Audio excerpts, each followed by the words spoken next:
Good morning, good evening, and good afternoon to you all. From those down the road to the folks around the world. Welcome back to another Wednesday weekly video.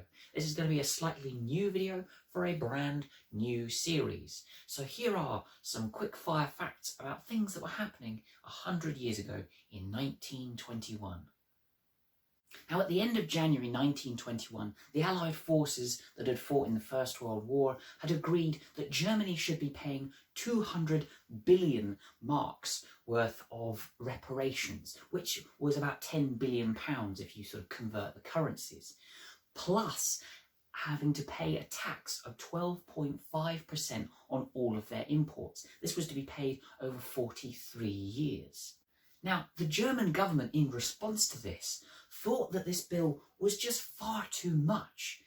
They thought that the German state would become a pauper state. It would become excluded from competitive world economy, and it would be under threat from both communists and nationalists alike. But David Lloyd George, the PM of Britain at the time, thought that Germany was well within its means to pay back this large-scale amount. Now, these threats from communists and nationalists was already being felt in the early stages of 1921. You see, in the region of Bavaria, the local populace was calling on the German government to ally themselves with the communist Russians. And in the city of Hamburg, on the 24th of March, communists tried and failed to seize control of the city. The German government stressed that they could only pay up to a quarter of this massive reparation bill. So the forces of Britain, France and Belgium decided to cross the Rhine River and occupy the city of Düsseldorf as well as other towns within the Ruhr region. And within a couple of months and a couple of occupying forces later, the German government had to agree to such a big reparations bill, otherwise they would have been occupied and the German state would have been completely dissolved. Near enough. Now, just in 3 short months after accepting such a massive reparations bill, the German mark, or the German currency, took an absolute nosedive in its valuation compared to the pound. You can see how that went just here. Now, the finance minister in August 1921 was murdered by right-wing nationalists. In October, a 100% surcharge tax was put in place on all German imports. And in fact, the entire government was forced to resign because of such a terrible economic crisis. Now, this massive economic crisis wouldn't sort of conclude until the later stages of 1923 and early 1924. After the sort of hyperinflation event where the German government, the new German government, just printed money, and obviously the more money you print, the less value it is, and so it sort of skyrocketed right in 1923, so as I said, the hyperinflation event. Now, Russia would go through its own issues in 1921, the first of which came when Lenin decided he needed to give a boost, an injection of money into the state-controlled economy. He opened up the economy to make it more competitive, to make it more capitalist. This was obviously going to be only a temporary move, but it was still nevertheless a slight, perhaps, crack within the communist system. Meanwhile, there was still a lot of anti-Bolshevik sentiment within the Russian state. Now, Leon Trotsky, one of the big sort of figures of the Russian communist state, took control and took care of this issue with fundamental rigour. Many of the refugees that were part of this anti-Bolshevik movement actually fled to Finland and was receiving aid from the American Red Cross. Now, not only was there a change in policy economically, but there was a growing famine crisis that was happening in the Russian state. By August of 1921, 1.8 million people were in the grips of famine. Cases of typhoid, cases of syphilis, even rumours that there were cannibalist tendencies happening amongst the people. A few days later, on the 18th of August, an American program was set up to aid this Russian crisis. By the end of the year, up to 20 million people were in the grips of famine, and $20 million was injected to help with this crisis. By the new year of 1922, up to 33 million people were at risk at starvation. And it wouldn't be until well into 1922 that that Russian famine would come to a nice or relatively okay conclusion. Let's move west now to America, where the population stood at just a third of what it is today, at 105 million. Now, a new president was inaugurated, President Harding, and he and his government decided that only 350,000 individuals were going to be let in and immigrate to the United States. He and his government suggested that 3% of each nationality that already lived in the United States as of 1910 were going to be allowed into the United States in 1921. So say you had 100 people from the UK who lived and immigrated to the US. By the new rules, only 3 people, 3% obviously, were allowed to be let in on a yearly basis as of this new rule. This meant that people from the UK, Ireland and Scandinavia stood in good stead to emigrate to the United States. But places like Southern Europe and Japan even were almost devalued, and it was a more difficult process to actually emigrate to the United States.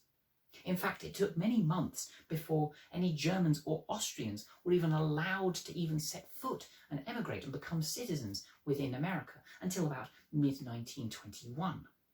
President Harding's predecessor, President Wilson, was a founding factor to the creation of the League of Nations, a sort of forerunner group to what we now know as the UN. But when President Harding came into power, he flatly rejected membership from the League of Nations. Now, of course, you can't have an international body of great influence if you don't have one of the leading powers of the world in it. This meant that the League of Nations didn't really stand good hope of actually achieving a lot of success. But in a slightly hypocritical moment, President Harding in the November of 1921 decided that there needed to be more international groups and bodies to solve world problems, because now the world was becoming much smaller and the world was in need of aiding each other. So a slightly hypocritical move by President Harding, deciding not to go with the League of Nations and be part of that group, but also suggesting that there needed to be more groups in order to solve world problems. Now, women during the First World War had taken on a lot of what might have been classed as traditional male-dominated work. So in 1921, they felt that they wanted to emulate the men. They wanted to sort of be more liberal and sort of be freer in their sort of expression, from their clothes to what they did and to how they presented themselves. Now, this caused a lot of great concern by those in power, who believed that women's hemlines or women's skirt were just too high. They were showing their calf muscles, which was a big no-no. In Chicago, fines were actually given to those who were wearing short skirts and had bare arms. In New York, the act of dancing was actually put a censor on because this was another illicit act. Smoking, wearing makeup, drinking, having short hair and wearing straight clothes were also seen as male actions and that shouldn't be done by women in 1921. In Washington City, a woman caught smoking could be fined $25, with $100 for every cigarette that was found on her as well. Utah even considered imprisoning some women for actually doing any of these such illicit acts. In fact, a moment of triumph, 8 million women were actually in the employment market in the US. 87% were either teachers or secretaries. Henry Ford of the Ford Company estimated that he was making 1 million cars every single year, and a report suggested that 9 million cars were being driven on the streets of America. We here in the UK have a memorial to the First World War by the tomb of the unknown soldier sits in Westminster Cathedral.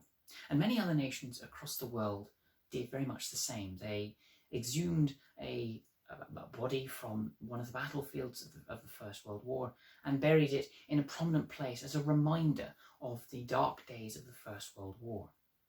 America in 1921 did very much exactly the same thing. A body was exhumed from one of the battlefields, and it was brought to the US and buried in Arlington Cemetery in Washington, D.C. Now, we all know in 1917 the first communist state was actually created, Russia, the USSR. But what was the second? Well, on July the 10th, 1921, that answer would be questioned. Mongolia. Mongolia would break away from China and declare itself an independent communist state. And just a couple of months later, the Mongolians actually signed a peace treaty with the Russians. Now, the Emperor of Hungary, Karl, was taken off of his throne at the end of the First World War in 1918. And in 1921, he made a couple of attempts to try and reclaim his throne of Hungary. But these both ended in defeat. And he spent the last year of his life, having died in 1922, in exile in sort of Madeira and Portugal as well. At the end of July 1921 in Morocco, a local Berber leader by the name of Abdel Karim defeated a 2,000-strong Spanish garrison, and just a couple of months later decided that he was going to establish a new Berber state within Morocco. Now, this was a sensation across northern Africa, which obviously by this time had become part of many major European empires. And this, of course, sensation would give rise to nationalism and sort of a pride in their own country. A former socialist, Mussolini, became the leader, or the Il Duce, of the fascist party within Italy. And he was fiercely opposed and greatly against the rise of the Communist Party that had been formed the year previous. The formation of the Communist Party in China was created in the June of 1921. And on the 30th of that same month, they had their first meeting in an all-girls school in Shanghai. One of the founding members of the party was a library assistant and primary school teacher named Mao Zedong. Although he wasn't the leader of the party as yet, he was still one of its founding members.